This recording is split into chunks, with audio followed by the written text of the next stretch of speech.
नाशिक शहरात अवैधरित्या गोवंश जनावरांची वाहतूक व कत्तलीच्या घटनांवर आळा घालण्यासाठी पोलीस आयुक्तालयाने कठोर भूमिका घेतली असून याच पार्श्वभूमीवर गुन्हे शाखा युनिट 2 ने मोठी कारवाई करत एक आरोपी जेरबंद केला आहे। या कारवाईत 2 गायी, एक गोरा, मोबाईल फोन आणि महिंद्रा पिकअप वाहन असा तब्बल 4,70,000 रुपयांचा मुद्देमाल जप्त करण्यात आला आहे।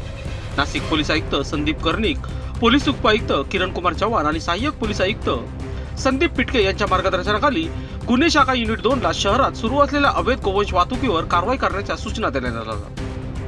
30 एप्रिल 2026 रोजी पहाटेच्या सुमारास गुन्हे शाखा युनिट 2 ने पथक भद्रकाली पोलीस ठाणे हद्दीत गस्त घालत असताना पोलिसांना गुप्त माहिती मिळाली की डॉक्टर झाकीर हुसेन हॉस्पिटल परिसरातून MH05 DK 0393 क्रमांकाच्या महिंद्रा पिकअप मधून गोवंश जनावरे कत्तलीसाठी कथाडाकडे नेली जात आहे। मिळालेल्या माहितीनुसार वरिष्ठ पोलीस निरीक्षक हेमंत तोडकर यांच्या नेतृत्वाखालील पथकाने सापळा रचून संबंधित पिकअप वाहन अडवले। वाहन चालकाला ताब्यात घेत त्याची चौकशी केली असता त्याने आपले नाव रिजवान नूर आलम शेख, वय वर्ष 27, राहणार चौक मंडई, बिरबल आखाडा, भद्रकाली, नाशिक असे सांगितले। वाहनाची तपासणी केली असता वाहनाच्या मागील भागात गोवंश जातीची जनावरे अतिशय क्रूर पद्धतीने कोंबून बांधलेली आढळून आली।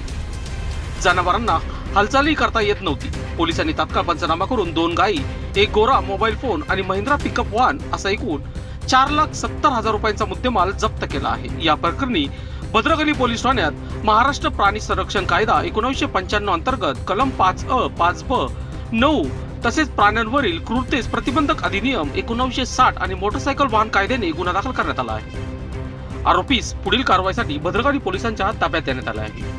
सदरची कामगिरी वरिष्ठ अधिकाऱ्यांच्या मार्गदर्शनाखाली वरिष्ठ पोलीस निरीक्षक हेमंत तोडकर, पोलीस उपनिरीक्षक डॉक्टर समाधानी हिरे, सहाय्यक पोलीस निरीक्षक यशवंत बेंडकुळे, बाळू शेळके, मनोहर शिंदे, नंदकुमार नांदोडीकर, सुनील आहेर, प्रकाश महाजन, वाल्मिक चव्हाण, प्रवीण वानकडे आणि सुनील खैरान यांच्या पथकाने केली आहे।